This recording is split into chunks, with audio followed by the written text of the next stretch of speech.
Hey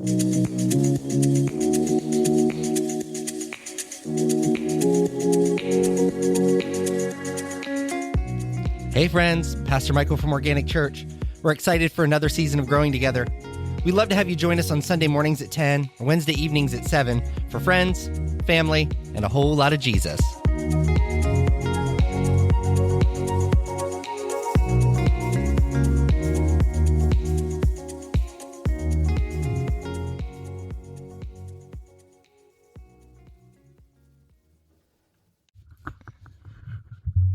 We're on. I should say Roger won't be Here we are here. again. Yes, we're here another week. We're not going Another away, week down. people. We're not No. going away. Nope. And I skipped last week because my kids were Dawn in. went away. I Where did. you My go, kids Dawn? were in from Massachusetts, and my dad lost his keys and couldn't find them to get to the farm, and that was his farm day. So we all loaded up in the car, and we all went to the farm. That's good. Spent the day down there. It was really nice. Nice. I always like being, like I was talking to you about it, like being at your, where your roots are. Yes. Like Yeah. where you Yeah. grew up at, It's my happy place. It's nice that you can still go there. Yeah. I think Corden needed that too. He did, because his wife definitely likes concrete under her feet. And she's been down there one other time, and she lasted at the Creek Bank for 30 minutes. We call it the Crick. So Yeah. she made it 30 minutes and went to the car. So he and she left, and but this time we all rode together. She couldn't get away. But I think she enjoyed it this She time. did. She was even in the water. She fished. Didn't catch anything, but we had It's a good fun. time. I'll never forget the first time I went camping with them. I'm like, well, where we get our bath? Where we get our shower? In the creek? In the creek, girl. That clean water runs right in off of Piney, honey. Is it That's on the the best Ohio my River? hair ever feels is when I wash my hair in that creek water. It runs right into the Ohio River. Yeah. Okay, so the creek runs into the Ohio River. Got it. Okay. Yep. It actually is a very clean. Yeah. Yeah. So Nothing like, I know a lot of people hate the smell of like lakes but I love it. I just love it. I'm like, oh, it just makes me feel like, it just makes me feel like I can smell it in my hair again when I was down at my grandpa's lake or something. Yeah. I don't know. With us on that boat out there, and when you get a dead fish floating and it stinks. Yeah, flies around it. yeah, there's no fishy smell down Then here. there's Yeah. a little bit of competition. But you know what? Our dock would turn their motor on, so it shoos it over to the other dock, and then that dock, all their boats turn their motors on, so it comes back our way. It's just Somebody get And a then it net gets and stuck get in the that thing motor. out of there. a little bit of competition there. Yeah. It's funny, though, if you grow up around that kind of thing. Mm-hmm. I mean, as long as it's not a really pungent smell, Right. it's still kind of pleasant to you when you smell it, like if you haven't been around it for a while, like you're talking about. Mm-hmm. And then, because I go fishing once a year with my cousin, and we do it on Good Friday because that's what our dads did. They both passed away, so we keep the tradition going. So when I'm out there one year on the lake, just certain smells, certain sights, all those things bring me right back to being a kid, because that's where we spent our summers, Yeah. was on the pontoon boat out at the lake. We didn't go on these lavish vacations. Right. No, we didn't either. Our vacations were camping. Yeah. So Yeah. all those things, bring it right back when I'm out there. Yep. So in some ways it's not a pleasant smell, but No, but it's something about it. I think smells too. It's almost like the whole thing where, I can't, memorize, I don't know, just like say your science homework, but I can memorize this whole song. Like, I feel like I know. that's kind of the same thing with smells. Like, it just takes you right back to those memories. I don't know. Absolutely. I love when we're out there on the boat to leave that back door open, so the screen door, Yeah. and that air coming in through the night, and Yes. getting up in the morning, that the steam yes. coming up off of the water is so beautiful. Even just like the smell of a fire. Like, I don't know. Yeah. Yeah. Those kind of intertwine with me anyway. So, Yeah. yeah. For those of us joining us, that is not our topic. No. No. It was only We're not 4 talking about smells. Yeah. No. It's only 4 minutes. Oh. Speaking of, sometimes there's, I don't know if you guys knew this, but there's a few 100 or 1,000 people in the world that can like sense what you smell. Like they'll hear you and they're like, oh, it sounds like you smell like, and I'm like, what? Yeah. I don't know. The one podcast was like talking about it. I'm like, what? There is some technical term for it, but like, well, give me an example. Okay. Like if you are, okay, I'll try to think of the one girl on the podcast, and she's kind of more like earthy tone. Like she named her kids Forrest and Oliver. Gotcha. So they said she smelled like one of those things you hang from your no, actually mirror of your car. the dots candies. And I'm like, what? And there was something else. I'm like, okay, I don't know. I don't think that really goes hand in hand. But the other one did, though, because she's kind of more, I shouldn't say goth. She's not goth at all. But she kind of gives you the more, I don't know, just like a dark humor. But she has like, she tastes like dark licorice to these people when they hear her. I'm like, okay, well, I can kind of see that right. one. I see. Yeah, you know what I mean? But the first one, I was like, no, I don't see that one. But yeah, there's a word for it. I don't know what it is, but yeah. So you're saying that these people associate people's language with smells? Yes. Like, yeah. Like that's the instantly. But I don't think they associate. Like, I think they actually taste it when they're hearing that. Huh. Okay. You know what I mean? That's wild. Yeah. Or that could be really bad. I know. Right? Like, what if bad. what if your like wife or husband like tastes like something you can't stand the taste of? We're going real deep. Yeah, you're gonna have to have that relationship. Hopefully they figured that out before they got married. Yeah. Yeah. Like,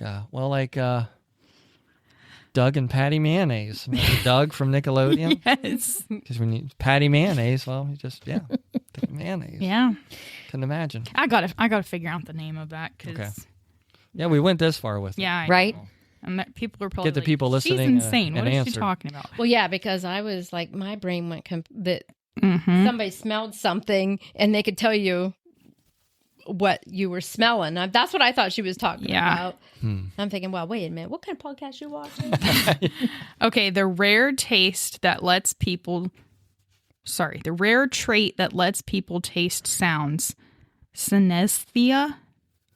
Synesthesia. It's a neurological trait. Never heard of it. It says Either. a neurological trait or condition that results in a joining or merging of senses that aren't normally connected. So, yeah. Synesthesia. That almost sounds like a country. Right? Yeah, do we have that on our board? We updated our We tagged that one? On my way here, I was like, I need to see. Actually, I wanted to update it on Saturday when we were here, but Michael was like busy doing things, and I was trying to find the red, The pins. pins, and I'm like, you know what?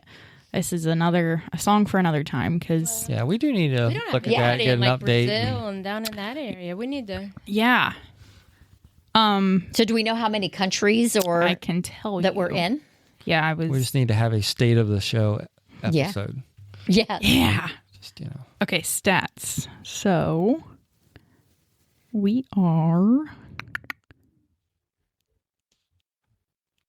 all time, but I want to know where we're at. Okay, locations. All. Okay, so we have had almost 2,000 downloads. We're at 1996. Actually, Well, this is 1997. total for all time. You know what? No, there's more. That was only in North America. And then in South America, we have 1 download. In Europe, we have 65. Well, South America is a tough crowd. Asia, 173. Oh. Somebody go on vacation and download it. Africa, 10. And is it Oceania? Sure. Do you know what I'm talking about? Yeah. 13. So there's currently 288 cities. Nice. Singapore has passed our Canadian friends. Really? Yeah, they have 99 downloads. Wow. Yeah, whereas our Canadian friends only have 27 now. Well, see, we really are reaching out. Yeah. I mean, that's actually 288 cities. That's almost 300. That's not bad for this. That's, yeah. You know? For what we're doing? Yeah. Absolutely. And just We're doing our job. Small little community church. Yeah. Yep. And we haven't spent any money to promote it. No. And we go down a lot of rabbit holes. We do. And they still listen. Mm-hmm. Right? Probably why they listen. Yes, you're probably Who are we right. kidding? Yeah. What will they say next? Yeah. All right. Well, what's the topic, Nick? All right. So once again, my wife Margie inspired this one. So we went into the new Barnes and Noble bookstore up there in Canton. Mm-hmm. It's where it's up there by the right behind Cane's. Oh, wait. Shai was telling me. Yeah. Yeah. So it's in that little strip mall there. Yes. So we had a little time to our movie. So we went into the bookstore and we're walking around, and my wife got to the Bible section. She's like, I really want to get into the Bible, but I just don't know how to start. Like, how do you start reading the Bible? I'm sorry. Go ahead. This whole summer, we've kind of been like 8 to 15, 16 downloads. The past two episodes, we've had 24 was 2 weeks ago, and 28 was last week's. Nice. So that's awesome. Wow. Maybe the heat's helping us out a little bit. We were between 25 and 35 before summer. So, but yeah. Very good. So she was saying she wanted. So there's that question, I want to start reading the Bible, but I don't know how. Mm-hmm. I don't know where to start. I think that's a pretty common question, pretty big challenge that people have. Yeah. Now, somebody like me, I had an advantage early on because I love to read. Yeah. I love the written word to begin with. It doesn't matter what I'm reading. Mm-hmm. I get a lot of joy out of reading. Number two, I really love history. Yeah. So there's two in the bag right there. So for somebody like me, it comes easy to me to be curious, to want to learn. Yeah. To want to get into the written word. And, and she's going through them all. And it's funny because, and you can tell what drives a lot of sales with these new Bibles, it's usually how it's packaged. Oh, yeah. If you got a really nice, pretty cover, maybe it's made out of leather, Mm-hmm. it's got flowers all over Mm-hmm. it. So they've done wonders with marketing as far as producing Bibles, which isn't a bad thing. I think whatever it takes to get somebody started. Yeah. Right. Well, like That's my a good thing. granddaughter, when we went to that Bible store up there was 3 Bibles to choose from, like I told you. But there was one that was very artistic. Lily loves to draw. She loves to color. She loves to do stuff with her colored pencils. And there was an artistic, like every page had something that she could literally, as she reads, color in the artwork. Yeah. Like the adult coloring book thing. Yeah. Yeah. So you have all these different Bibles, with all these different enticements, I guess, to get you to actually just pick it up, to get you to open it, and hopefully walk out of the store with it. And for me, I think as a person, you got to ask yourself a couple questions. I think number one always has to be, well, what's your motive behind it? Yeah. Are you doing it because somebody told you that you need to? Are you doing it because you're trying to find yourself? Or are you doing it because you're trying to find God?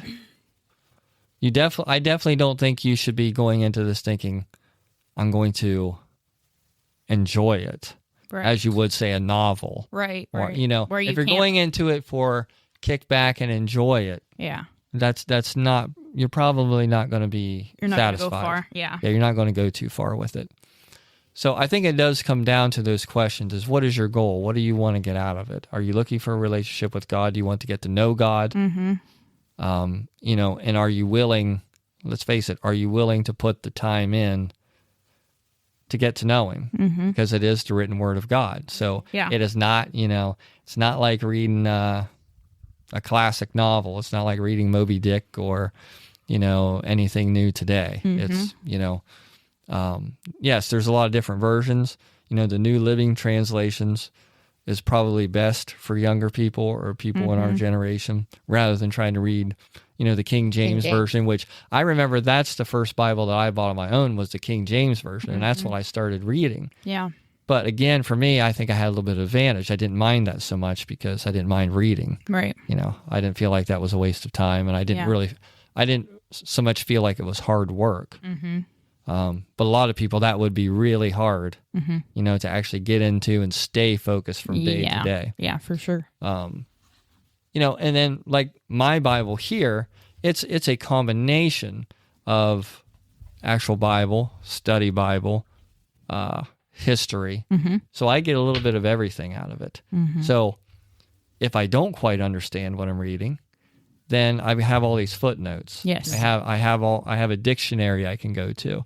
I have all these tools within the Bible itself that I can go to that will explain what I'm reading and give a little more insight into it. So I do get the history, I get the context of it. Yeah. And it also challenges me to look further into other verses. Yeah. So all of those things, I think you got to put all those things together. But honestly, I think the first thing is you have to be honest with yourself and say, what is it that I'm looking to get out of this when you start reading it? And that has to be your goal, because it is going to be, it's going to be a process. Yeah. It's not something, like I said, many books in the Bible, when you read it, you may go, I don't even understand what that was about. I couldn't even follow that. I didn't understand a word I just read. And you may have to go back and read it again. Yeah. May have to go back and look for context. I think like being honest with yourself, like what is it that I want out of it, and also asking God to like help you, like stir a fire in you, wanting to read it, and wanting to form that relationship. Like if that's what you really want, like go to him and ask him for that. Ask him for that wisdom to understand. And you also have to have something very practical, which is the excuse most people have is, I just don't have the time. I have such a busy day. I get up, I go to work, I come home, I make dinner, I take care of the kids, mow the lawn, mow the laundry. Yeah. Man or woman, there's plenty of things that will get in your way, daily life. And yes, all of those things have to be accomplished. Not arguing that at all. But you do have to come to the realization that you have to make time. Yes. You have to have that practical, idea that if I'm going to do this, I have to make time. It's not going to come to me. Yeah. If you're waiting every day for a time in your life to come along where you're not busy, there's always going to be something more shiny. Yeah, right. Yeah. Oh, There's absolutely. so many distractions to begin with. Absolutely. Yeah. I mean, but you're always your own biggest distraction, because you can always think of something, that's easier, that let's face it, something you'd rather do than, sit down, open the book. But it's hard. Like I said, you do have to force yourself to make time. And it may come down to explaining to the people you live with or the people closest to you that, yes, I know you all need a part of me. I know you all need something from me. You all need my time. But I need Jesus. But I need Jesus. But I need that one-on-one time with Jesus. And you're going to have to allow me this time. And I think that's very important. Is that you have to be willing to say, this is something that I have to make time to do. Yeah. And that's hard if you're a new Christian, because Satan doesn't by any means want you into that book. Right. Yeah. Right. So he's throwing every distraction he can. Yeah. Yep. And even like if you're like, say because you don't have to do it in the mornings. A lot of people look at it and think, okay, let's do it in the morning.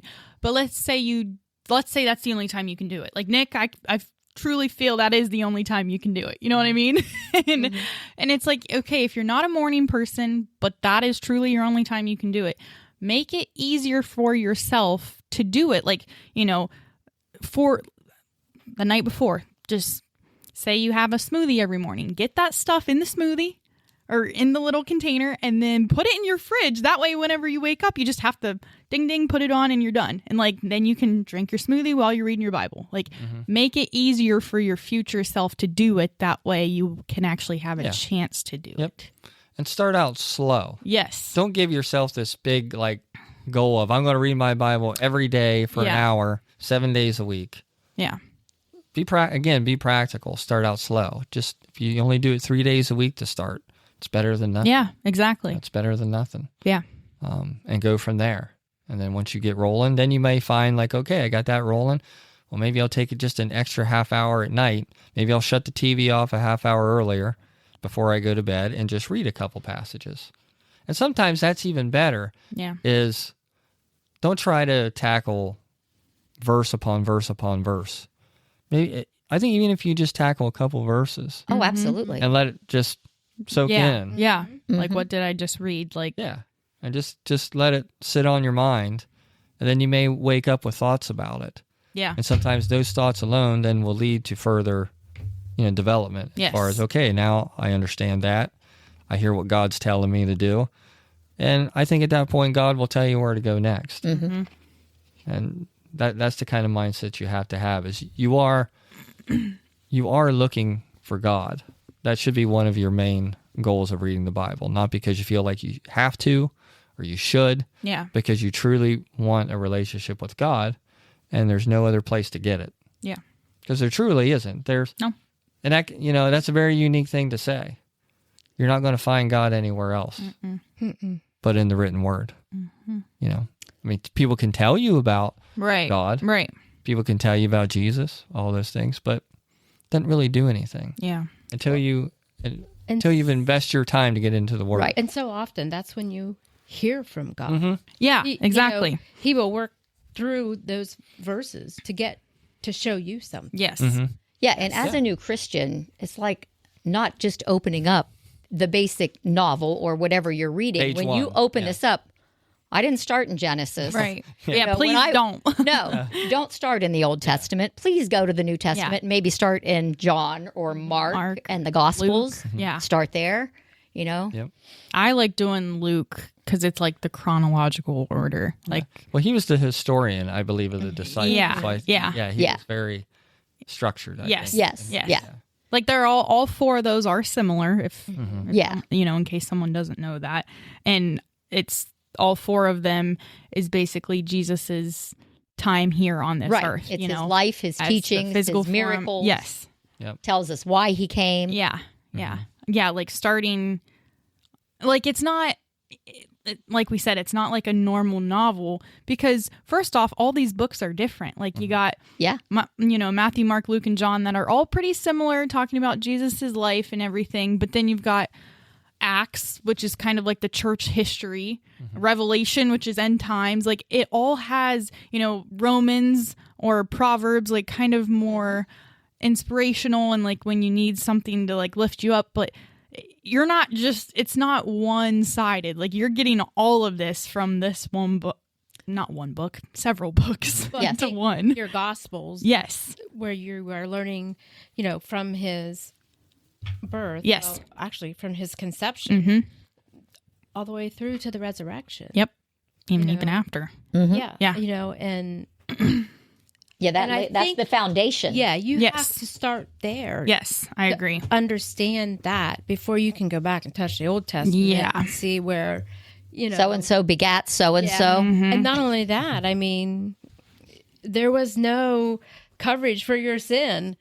Where there is now. And if you're a new Christian and read that, that's scary. Yeah. Scary. Oh, yeah, absolutely. Yeah. That was actually the one podcast. Yeah, don't go into Deuteronomy. No. And the podcast that I was talking about earlier, the one girl was saying when she was growing up, she was a huge reader, kind of like I'm picturing Nick, like they were in their teenage years just reading the Bible, and she was going to church at the time, but she had started from the beginning. And I think she got through the whole Old Testament, but then she's like almost traumatized. She's like, what am I reading? And it's like, if someone would have just sat down with her and explained to her, this was before Jesus, and thank God we did have Jesus to come to kind of help us with that. Right. You know, like, yeah, I don't know, because you don't want to start there. No. But I think Proverbs, after you've worked through the Gospel, Yes. I think Proverbs is good because that just tells you how you should live life. Yes. I mean, some of it's, Yes. you know, a Yeah. little confusing, but And Romans is kind of like the same. See, I did the Gospels. I can remember reading. I did the Gospels and then Romans. Yes. And then I did Proverbs and Psalms. Yeah. And then back to the New Testament again. You know. So, yeah. I read somewhere Philippians. I think Philippians kind of focuses on life as a Christian, but dealing with all these troubles, because that's going to happen. If you become a Christian, you're going to have more troubles than you used to. Absolutely. You know, so I think it's worth saying, hey, when that time does come, because it's going to come, and you'll know it. Like, that's where you need to be headed. Right. Yeah, and in Romans, not only does it talk about concepts of like sin and grace and salvation, but it also the importance of the unity of love within the body of Christ and how we need to show love. Yes. Yes. And that we've all sinned and fall short. Yes. All of us. Yes. Yeah. And so we have to show that love to everybody. And do daily. Even though we strive to live like Christ every day, we still fall short. Sure. Mm-hmm. Yep. But in that, the Bible is your stronghold against that kind of repeated, behavior. Yes. Yes. Right. And that's also something that comes in time with staying in the Word. Exactly. It's not a book that you read from page 1 to page. How many pages does mine have? Let's just see. No. So mine's over like 2,500 pages. And it's pretty small print, too.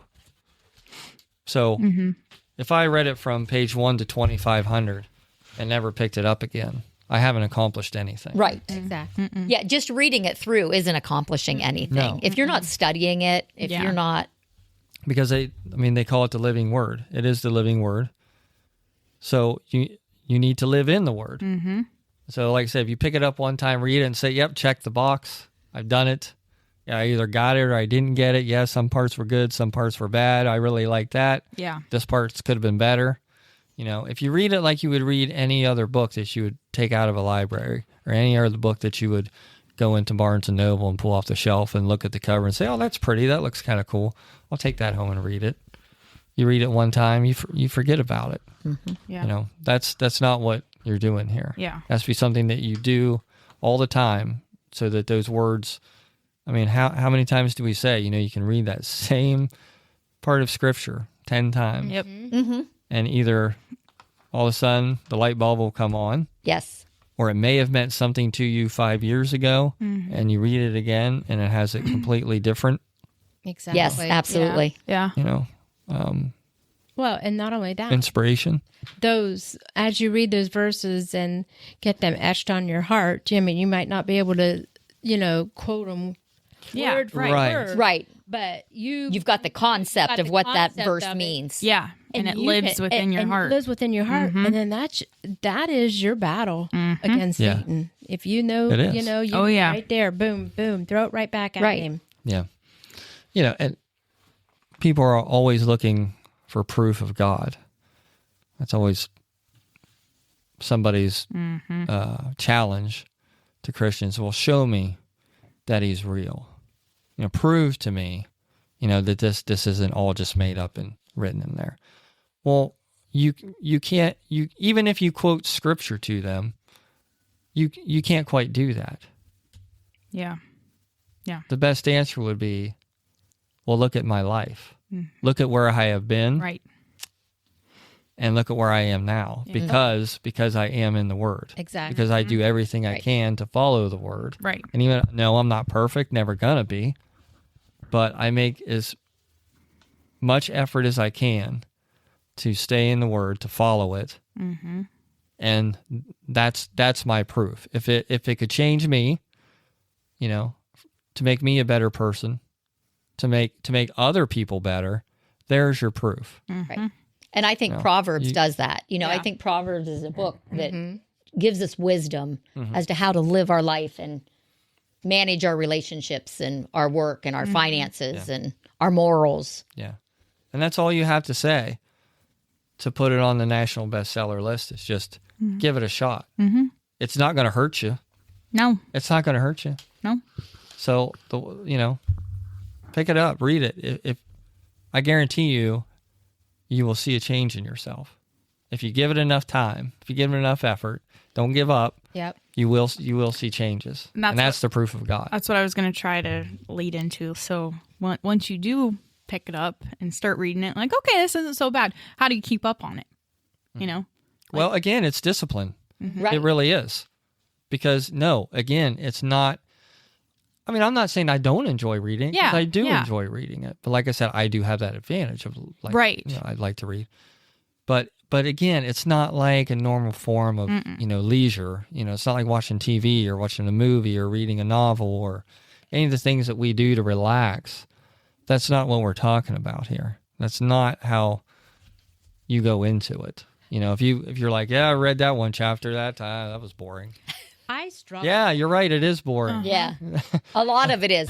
A lot of it is not. Yeah. I struggle going, okay, I'm going to sit down and I'm going to read through the book of John. Yeah. I struggle with that. But now you throw something at me that's going to make me, hey, I like that. I'm going to dig and digging and digging. I really enjoyed. Yeah. Yep. Like the research part. Yeah. Yeah, I agree. Even, I'm the same way, Beth. Like I have a hard time like, okay, I'm going to sit here. I think when I first became a Christian, I was like, the small books, I'm going through and I'm like, how many pages is this one? Okay, yes, okay, let's do that one, Yes, but because I have a hard time of reading just like a full, book. But it's like, maybe if you know yourself, like maybe you do need to pencil in the time, I don't necessarily like carve out my day. Like I don't even use my digital calendar on my phone. Like but I know some people are like that. So it's like, if you are, maybe you need to pencil in from 5 a.m. to 6 a.m. or 5 a.m. to 5:20, that's where I'm going to do that. And I think like power of writing things like kind of helps anyway. Like, I don't know. Oh, yeah. Yeah. And that's a big thing too. I really do believe that if you take a short verse and not only read it, but try writing it out yes. on a notebook. Yes. And I think you'll find you'll remember that verse better. Yeah. Oh, yeah. If you write it out. I agree. Yeah. Yeah. So we can, we can dissect like a topic like we do kind of. We could just sit and read a chapter or a book. There's like devotionals we can do. What else is there? Well, and that podcasts you can listen to help broaden your thinking and I'm not help much you of a understand reader. and kind of get it down to earth. Yeah. So that you can understand. Yeah. Yeah. Well, I'm not much of a reader. So when I became a Christian, I bought it on disc, on CD. Oh, yeah. So it was read to me. I mean, I would follow along, but if I was in the car or whatever, I would throw in my disc and I would listen while I was traveling or whatever, because I'm not the best reader. Yeah. I get tired when I read. It just kind me of puts too. me to sleep, no matter what I'm reading. Was it Morgan Freeman? Right? I think it was. No, I'm not sure who it was. But I wanted to bring that point up. Yeah. When you go back to asking yourself, okay, why do I want to start reading the Bible? Why do I have this desire to do it? Perhaps it's because you've looked at yourself and realized, yes, there are things that I want to change in my life. And sometimes that is also one of the main things is you have to be ready to change. Yes. You have to be honest with yourself and say, whatever it is, I'm ready to change. I'm ready to give my life to the Lord. I've had enough of this life and doing it on my own and trying to figure it out. I'm ready to give it over to the Lord. I'm ready for change. And once you accept that, then you may be able to look at yourself and say, well, the thing dragging me down is anger. The thing dragging me down is alcoholism. The thing dragging me down is unforgiveness. So then you can go, okay, that's what I'm going to open up the Bible and what, like you said, whether using your devotional, a study Bible, do whatever you need to do to attack that. Whether if it's unforgiveness, then look into it. Yeah. Just start trying to find everything you can in the Bible about forgiveness. And that's what I did when I started. I would go back to, say, the dictionary or whatever and look up whatever emotion I was feeling that day. And you'll find a lot of that in the book of Psalms. Yeah. You know, all of the emotions are in the book of Psalms. Right. Yeah. You know, and it teaches us how to approach God with our honesty and vulnerability and our faith. And I've been one to say that I don't really care for devotionals, but I said last week that I was kind of starting one. Like, it kind of, I don't know, compares your time with your toddler, like what they could possibly be going through.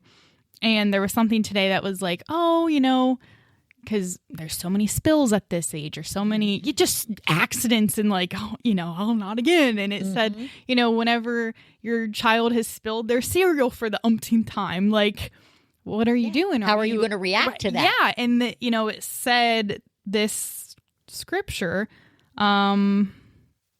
Luke 6:45, a good person produces good things from the treasury of a good heart, and an evil person produces evil things from the treasury of an evil heart. So I'm like, wow. And it also took one step further, stating, you know, currently with what he's going through, like the attachment, I don't know, just like they're really learning about, hey, what can I do with this person versus this person, and how will they react? And, you know, if they're forming relationships. Yeah. And like they want to have that secure relationship. They don't want you to be so reactive that way. And they was kind of saying, like, you want to be that secure relationship, and you don't want to have all these meltdowns yourself. That way they're not scared to do things their own to learn. You know what I mean? Exactly. If they do have a problem. Yeah. And that, exactly. And then that actually like, it kind of just like produces anxiety on them. And then they're not wanting to try new things. Therefore, they're not wanting to learn and grow. And I'm like, oh my gosh, what am I doing? But, you know, it just like, and that was all from 2 sentences, I think. Like, I just, you know, it was like mind boggling. Yeah. So I don't know. That's just a great resource that you can. Yeah, that's very good. All those devotionals and patience. I mean, patience is a big one. Yeah. You know. Yeah.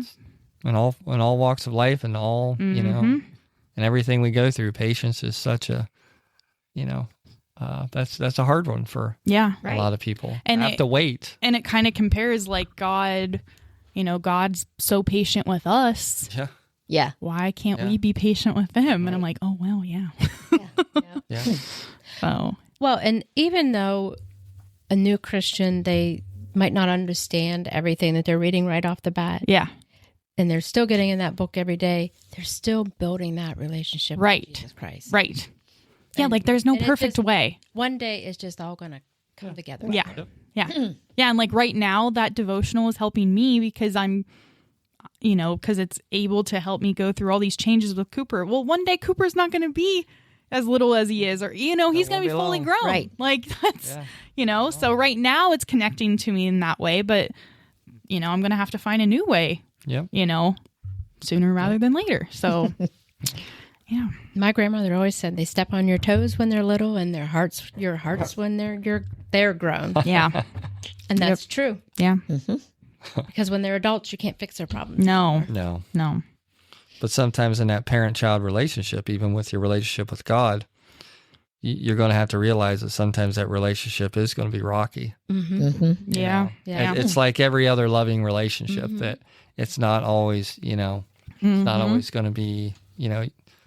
I always tell people, I say, look, if you have a relationship with God, relationship with Jesus, and once in a while you get mad at him, I'd say that's okay. Because at least you're putting your emotion towards the right person. Yeah, yeah. Like almost because we all get mad at our father. We all get mad at our mothers. But that relationship is more important than anything. Yeah. So, yeah, if you get, in my opinion, if you throw your anger at God once in a while, to me, I was like, that's okay. And you might as well. As long as you always realize that, yep, you are the son, you are the daughter. Right. As long as you understand that relationship. Yes. I think he would rather have you be mad at him once in a while than to have no relationship at all. Right. Because he knows if you stick with it, if you trust him, you'll get over being upset. You'll get over, you know, having that impatience to where you don't understand why it's taking him so long, Right. to do something in your life that you've been praying for. Yeah. So having that relationship, regardless of, how it's going all the time and how you see it going and what you want for your life, as long as you're still directing it towards God, I think you'll be okay. Yeah. You'll be okay. And the thing is, when you're upset with him and not, he's not answering a prayer quick enough for you or whatever, you might as well tell him. Mm-hmm. Yeah, because he knows anyway. He already knows. Yeah. He already knows. You're not hiding anything. As soon as that thought from crossed him. your mind, he Yeah. already knows. Yeah. So you might as well just let him say, why, God, or why? Yeah, right. Yeah. Because I think he will get just as much pleasure out of that as when you give him credit for something. Yeah, because you're acknowledging him. Yeah. As we mature as children of Christ, we'll give that praise and thanksgiving. And he knows where even you are in the in bad your walk. times. Right. Yeah, he knows exactly where you are in your walk. So he'll understand if you're impatient, if you're upset and don't quite understand. Yeah. He knows not everybody's a seasoned veteran. Right. Right. And, even though, I know that maybe my prayer's not being answered because he has better plans, it's sometimes frustrating because I think and I'm bad about, I want to fix things first. And then when it all goes haywire, I'm like, God, here. And then Help me. I'm now. handing it to him really bad. And he's like, if you just would have let me take care of it from the beginning. Well, that's such an important thing that the Bible will teach you is that, and no matter what situation you read in the Bible, no matter what part of history, guess what? God's always in control. Yeah. Yep. No matter who's trying to upend the table, Right. no matter who's trying to change things for their will, to honor themselves, it always goes right back to him. He's in control of everything. Yeah. So you have to develop that part of the relationship and understand that he is in control. Yeah.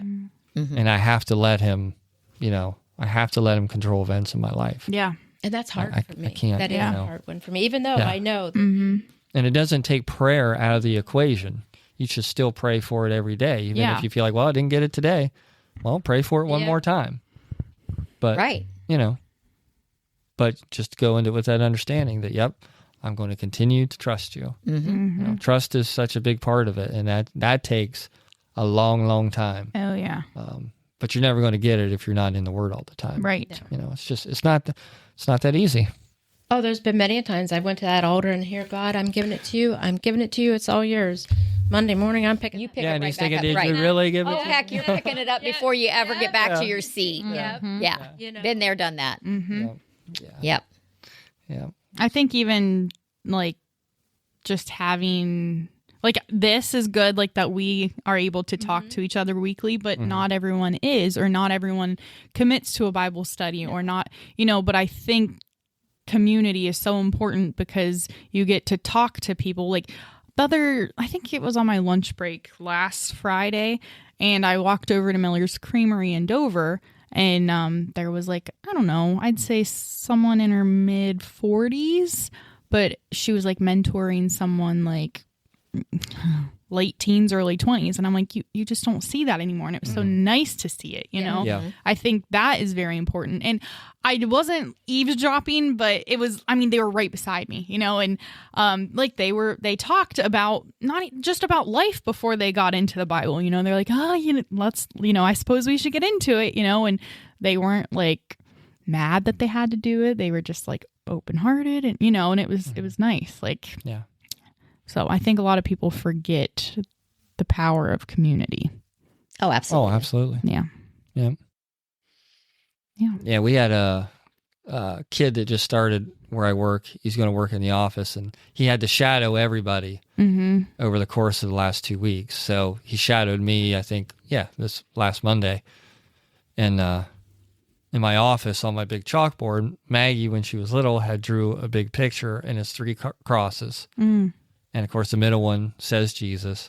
And then she drew me, her mom, and herself at the bottom. So, and I never erased it. It's been up there a long time. And I don't remember what he said, but he made some reference to God and asked me, I forget the direct question he asked me. But his reply came back. He goes, I'm not part of a Bible study. He goes, I'm just not old enough for that yet. And I'm like, whoa. I was like, have a seat. I was like, and I was like, I said, you young people are exactly the ones that should be in Bible study right now. Yeah. I said that you young people become the strength of the church. Right. You guys are the next movement. Right. I said, never take that attitude that, you have to be so old to get into a Bible study, because it's not some crungy, stale, activity that people just fall into when they get older, because now they don't have the energy to go winter skiing or surfing. They have nothing else to do. Yeah, they have nothing else to do, and they're too old, and so that's all that's left to do is go to church on Wednesday nights and and talk. Yeah. So I was like, no, that is the exact. That's the wrong attitude to have about that. And he was just kind of like, whoa, he wasn't quite ready for that. Yeah. For that answer. Yeah. But But that'd be exciting for you, that God has dropped somebody, another Christian within your office. He might not be practicing. Well, and he started asking, like, so what church do you belong to? And it's nasty. He was asking me questions, but he was like, he's kind of like, I'm kind of in it, but kind of not in it. And like I said, he's just like, I'm not old enough for that yet.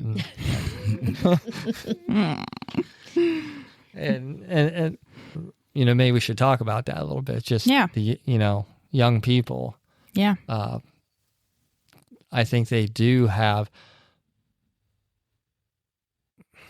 For me, when I was 13, like, I had the advantage of my mom did talk to me about God, and we prayed every night. That's what we did before we went to bed. But that was kind of simple. Yeah. Kind of thing. So it meant a lot, but maybe on paper it doesn't seem like it would mean a lot. Mm-hmm. But when I was 13, my mom got sick. It was like, up to that time, I don't think I'd ever had a bad day in my life. Mm-hmm. I'm sure brother and I would fight, and you didn't get what you wanted and this and that. I'm sure I got upset plenty of times. But if you look at it again on paper, you're like, that kid never had a bad day in his life. I had a great childhood. But all that was completely shattered when my mom got sick, because, she was the one that hosted holiday dinners. She was just a nucleus of everything. Mm-hmm. So everything fell apart. So for me, I had to find something to lean on, to fall back on. And I do think, to a certain extent, I was lucky that my mom had brought me up that way, and I had been to church a little bit as a kid. So I had a little bit of background. But there was just something instinctively in me that was like, I'm going to go up to the mall in Walden Books, and I'm going to get a Bible. And I bought it with my own money, which for a 13-year-old, not every 13-year-old is going to spend their hard-earned allowance money or whatever it was to get a Bible. But I did that, and I would just start reading it. And again, it was just aimless reading. I didn't say, like all my Civil War books, I'm going to start at page 1 and go to the end. Yeah. But it just seemed like when I was feeling bad, I was feeling lonely, all those things that my mom could no longer provide for, I found myself in it. Mm-hmm. And that's exactly what we should be doing. Yeah. So I understand sometimes when, God bless them, that there's young people out there that have never had a bad day in their life. Mm-hmm. Mm-hmm. And they don't really feel any need for something else, to fall back on. Yeah.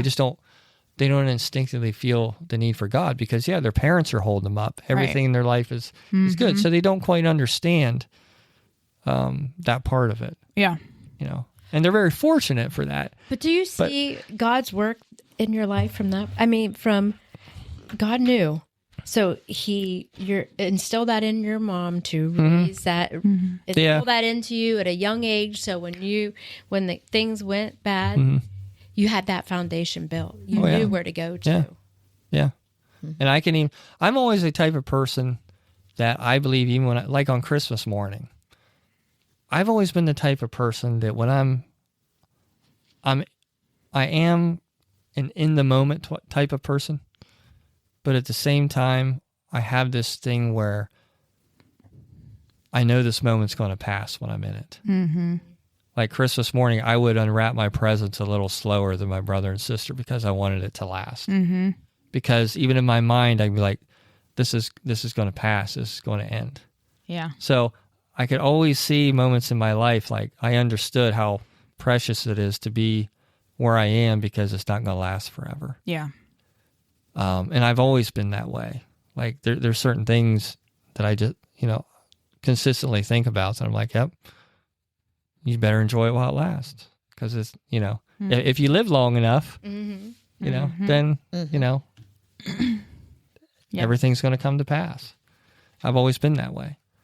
And when I got into the Bible, I could tell myself, even at that young age, I knew there was going to be battles to be fought with it.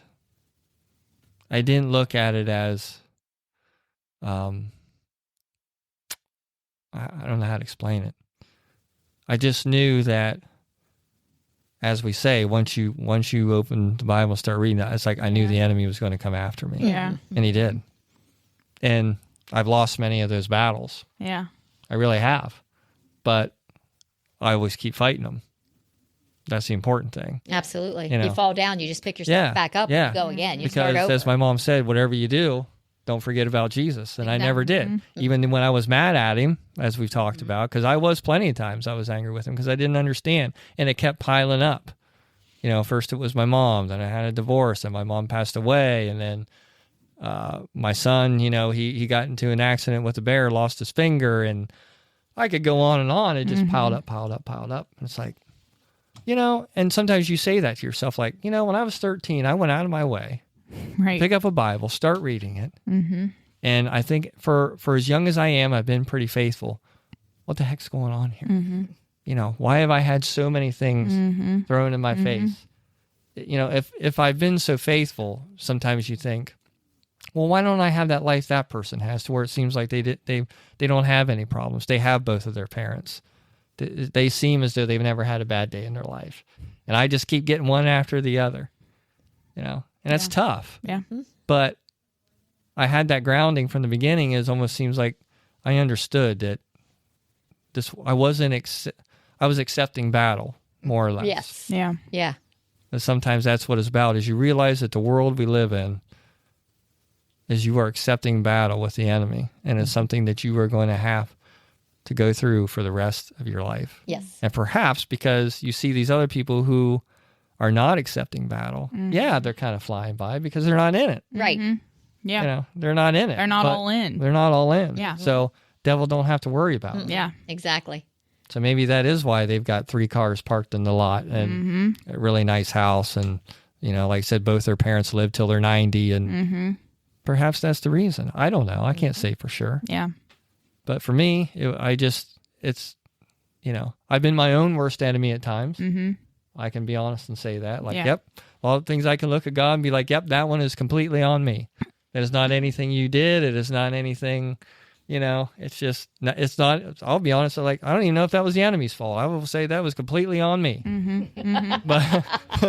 But I take accountability for it, and I'm ready to go on to the next, ready to go to the next level. Mm-hmm. Let's keep going. Yep. I'm not going to throw this away, because life up to 45 has been at times just really rough and just doesn't really make any sense. And Nick, though, like, people looking on the outside, just like you're looking on the outside at everyone else, they would never know that you've dealt with those struggles. No. And that's the same with me. I'm like, because it bothered me too. I'm like, why is it that because same with me, I was always grew up in a church, like always had that backbone, but I'm like, why do I keep having all this stuff? Like, and it's like, well, God never told us it would be easy. No. And his path is narrow. Yeah. Yeah. And it's the path of destruction is wide. Yeah. I mean, and you just don't, there's just, it doesn't matter what people think, and God knows that it's not fair, but he's going to give those to the toughest soldiers. Yeah. And, maybe for everything that you've gone through, like, maybe you will be a mentor to someone who's going through something similar. Who knows? We don't know the reason. I believe everything you've been through is why you're such an excellent teacher. Exactly. Yeah. Well, and I do get satisfaction out of, sometimes you think, the enemy's got you. Yeah. And then you still praise God the next morning. Mm-hmm. And that you can feel it, like he is so he is so disappointed and discouraged. Mm-hmm. Yet again, I did my best. Mm-hmm. Uh-huh. And this guy is still, Yeah. He's still waking up. He's still kicking. Yeah. He's still going to he's not going to fall back. He's still going to move forward. Giving praise and thanksgiving. And it's just like, so there is a lot of satisfaction in it when you get that deep into it. Yeah. That you're like, because when you get to know your enemy pretty well by doing this all the time, and that's really important that you do. But you do. And so I can't help but say you do get some satisfaction that, no matter what happens, it's like, well, Jesus Christ is still my Lord and Savior. I don't know what to tell you. You can try again tomorrow, but that's the way it's going to be. So you might as well bother somebody else. But I accept battle. I'll keep going at it because we've been doing this. Because like I said, we've been doing this since I've been 13. Yeah, right. So I'm a veteran now. It's like I don't care. You want to keep going, let's keep going. But and I think once you get through all of that, another couple good books to read is 1st and 2nd Corinthians. Because 1st Corinthians is going to focus on correcting and addressing immorality, and guides the believer in proper conduct and their spiritual gifts, marriages, worship. And then 2nd Corinthians tells us, what true ministry is, and to be humble and to be sincere and to have resilience. Have maturity. Yes. Plays a big part of maturity is a big part of it. And but again, everything is earned, I think.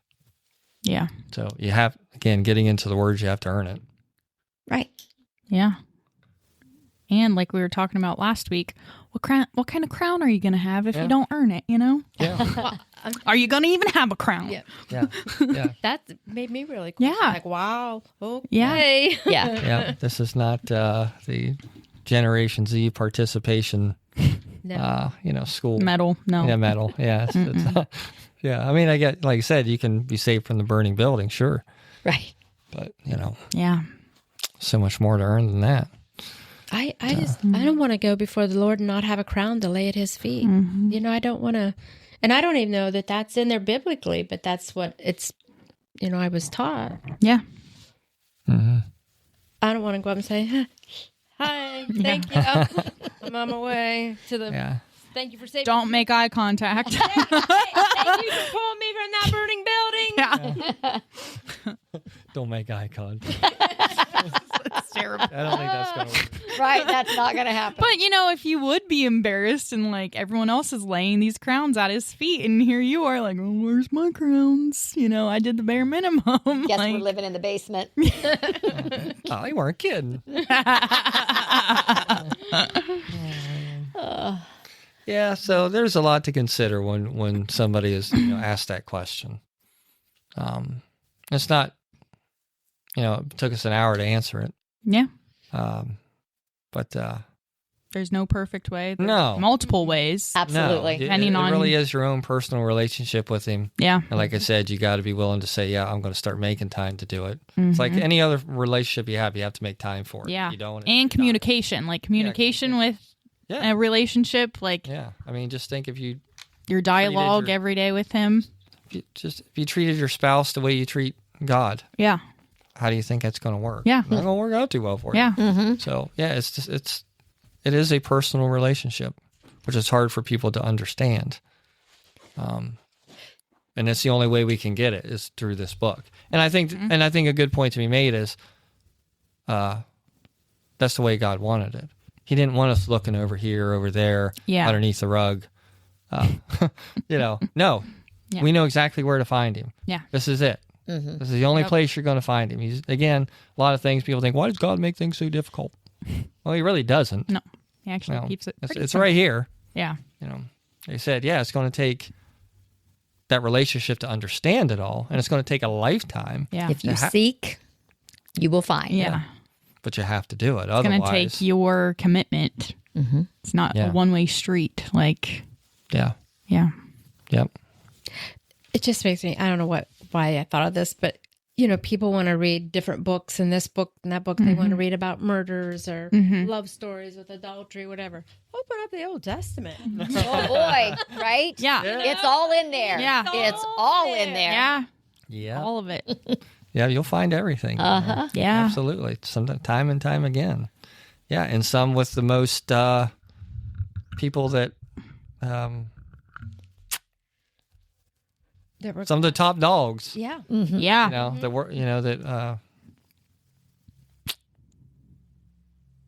some of the people that were most influential in the Bible are the ones that they got a checkered past, right? And exactly. and they were chosen by God. Yeah, and they were chosen by God despite all those things. Yeah, yeah. And at any time, God could have said, "Okay, you did this, we're done." Yeah.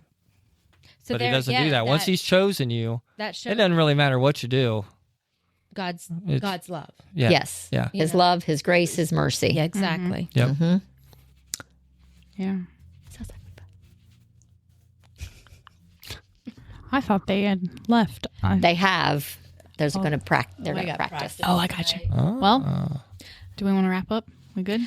Anybody got anything else? Okay. All right. Very good. Whose turn to pray? Roger. Okay, go ahead, Roger. Me, Roger. That's why he wasn't here today. All right. Let me see if I can get this. All right. Dear Heavenly Father, Lord, I just thank you for this time that we had this evening.